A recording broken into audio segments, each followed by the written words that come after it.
If you click this video, chances are you've already launched your mobile app or you're about to. And now the question becomes, how do I actually get people to care about this thing? How do I get users and downloads? And we both know you don't want just any downloads. You want high quality, real people coming through, giving you feedback on the app, using it, and eventually paying you for it. And the first number you're trying to hit, 10,000 users. And hey, I've been there, grinding it out in the early days, launching apps and getting 0 users until I figured out a repeatable marketing system that could consistently scale apps to 10,000, 100,000, or even 1 million users. And hundreds of thousands of dollars in monthly recurring revenue. So in this video, I'm gonna walk you through my exact 4-step framework for launching an app from 0 to 10,000 users. And if you watch until the end of this video, I'm gonna give you a no fluff, real growth plan that you can apply today, even if you're starting at 0. All right, so let's get into it. But first, I just started this channel and creating these videos, and I would really appreciate if you could do a like, follow, subscribe, and encourage me to continue producing free content that is my highest value strategies at 0 cost to you. So go ahead and hit subscribe now, and thanks. Before we get into the actual blueprint, here's a cheat code that you can apply today. Reddit is one of the most visited websites in the entire world. Subreddits like our apps, our startups, our programming have hundreds of thousands or even millions of members. These are real communities of users who are eager and looking to help out other founders and give them quality product feedback. So if you post your app in the right way, you can get your first 10, 50, or even 500 users sometimes. I know a guy who got 4,000 downloads in a single day from posting to Reddit. And I'm not talking about spamming your app all over Reddit with a download link. You need to be real, share consistently, engage with people, provide value, and share your journey. Share what you built and why, and give as much value as you can for free. Whenever I'm trying to get my first few users on the app, instead of asking people to download the app, I ask them for feedback. So for example, if you're posting to Reddit, instead of asking people, hey, please download my app, instead say, hey, I'm looking for feedback on my product. I'm just getting started. I'm trying to really refine it. If you struggle with this problem, I think it can help you.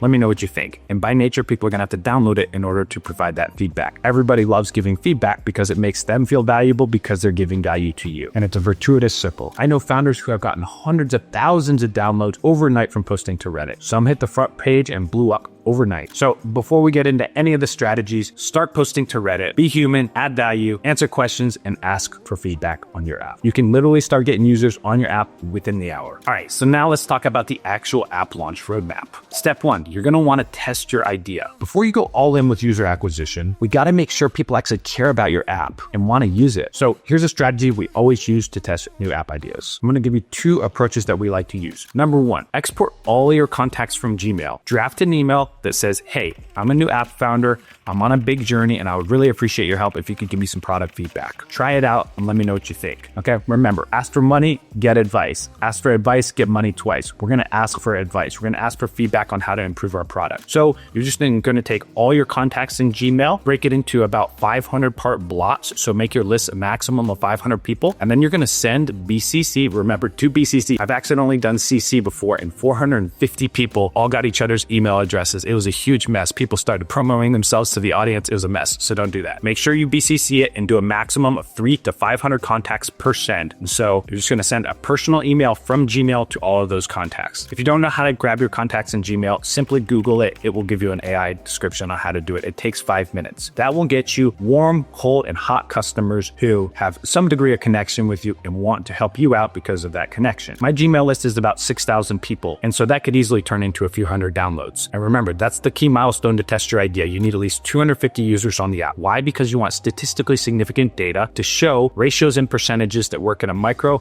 as well as a macro scale. For example, how's your onboarding? If you put 100 people through it, how many of them actually finished it and became an active user? 20, 30, 50, 80%. What is it? By the way, you're gonna wanna get that to about 50 to 80%, no matter where it's at today. The other strategy that I love to use early on is Apple search ads. They cost as little as $1 to $2 per download, but these are super high quality users because they're searching for a specific solution. If you have a calorie counting app and they're searching for a calorie counter, boom, they're already in need and they're gonna use your app, and oftentimes they'll convert to paid customers. So Apple search ads is the easiest and fastest way to start getting controllable, scalable traffic to your app. And the best part, it doesn't require any SDK install, no technical tracking setup. You can literally start promoting it today, right now, and have users on it by tomorrow. So whichever of these channels, or if you try both strategies, just make sure that you get to over 250 users, ideally 1,000 users to test and validate the idea. By the time you had 1,000 users on the app, you will already know so much about how people are using it, when it's crashing, where it's not working, what features they need, and so on. Just make sure you're giving them an easy way to send you feedback. For example, just do feedback@myapp.com. Okay, so you got your first batch of users on the platform. Make sure you take some time to reflect on the data to hear what these users are saying. Look at the quantitative data, aka the conversion rates and things like that. And then also look at the qualitative data. What are people saying in the ratings and reviews? What are they emailing at your inbox? How are they giving you that feedback? If everything's checking out and you're feeling good, let's move on to step 2, which is organic videos, everybody's favorite. So once you've tested your idea, now it's time to get some real eyeballs on the platform. And the good news is you don't have to reinvent anything. I want you to do this right now. Open up TikTok, search the keyword related to your niche, for example, fitness or mindfulness. And then I want you to sort by most popular. The most popular videos are going to float to the top automatically. Now, look at the videos with millions of views. Those are the winning concepts, not scripts, but concepts. Now, just copy, aka model that format and angle and simply apply it to your app. But do not copy the videos play for play. The point is to interpret what already works, the hook, the sound, the editing style, the visuals, and tailor it to your app. Most people overcomplicate organic social media. It can be so easy if you just take the time to deconstruct the winning videos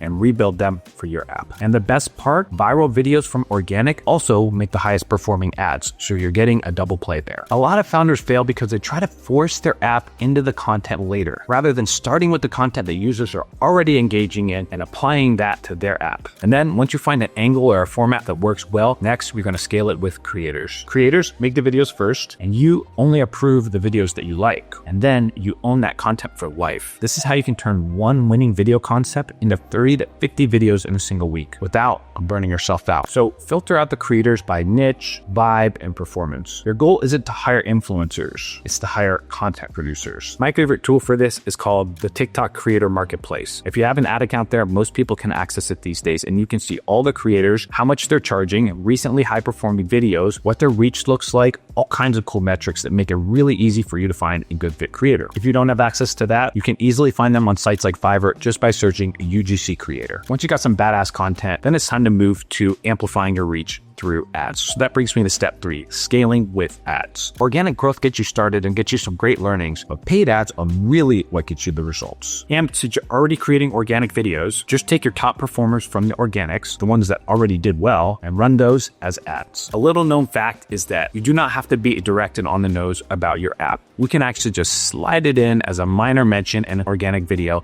and it could drive massive results. The more authentic and organic it feels, the better the content will perform, and therefore the more reach and downloads that you'll get. So focus on creating great content, not promoting your app. This alone can multiply your download rate 2, 3, 4, 5x within a week. Don't believe me? Watch some of my other videos. I explain exactly how it works in technical terms. Then you're going to want to use RevenueCat to track your lifetime value. RevenueCat will provide a blended performance of your lifetime value of each user. So let's just say each user creates on average $1 of revenue. That means you need to acquire downloads for less than $1. It's that simple. I like to call it a new term called EPI, earnings per install. If it's costing you $2 per download, you just have to make sure you're getting $2 in revenue from that user over their lifetime. You may not know your lifetime value early on. Why? Because people might stick around 6-9 months with your app. So you're going to have to be patient and watch the revenue as it rolls in, because your LTV will change over time. As long as you're tracking toward beating that with your earnings per install, you're in good shape, and you can scale forever without ever taking out a loan or investment. A little bonus tip here is to make your ads feel native, something people would already be watching on TikTok or Reels. Another word for it is called stealth creatives, ads that feel like organic. They don't have any fancy editing, no high production or paid actors. It looks like an actual user created it, and that's why it works. If it doesn't look like an ad, trust just jumps immediately for users. The more native your ad looks, the better it will perform. Another little bonus tip is you can use Meta's new editing app called Edits and edit all your ads directly in there. The platforms love when you use their native tools, the cameras, the editing tools, CapCut, edits, etc. The more native to the platform you create the content, the better chance that it is going to go viral. All right, so now you're producing content like a machine and your ads are scaling like a wildfire. Now it's time to start turning those eyeballs into sales, and that's step 4, monetization. Here's the biggest mistake that founders make. They try to do everything inside of Instagram or TikTok. You don't need to. Your new funnel looks like this. You got a short form ad or a piece of content pointing to a landing page that has a link to the App Store listing and then to download. From there, the users are going to move into the onboarding and then payment. Each step has one goal. The content's goal goal is to spark interest, not to get the download, not to get the purchase, just to spark interest. All we're trying to do is move them from the ad to the landing page. And then the landing page's goal is to get them to click the App Store button and then go to the App Store. Therefore, funnel gets them to download, and then we get to the user onboarding. And this is where you need to actually provide the value because you haven't done it up to now, and that's intentional. Once you display the value with your onboarding experience, then the last step is the purchase. And this is where you convert that into a customer. Stop trying to explain everything in a 30-second short form video. Let each step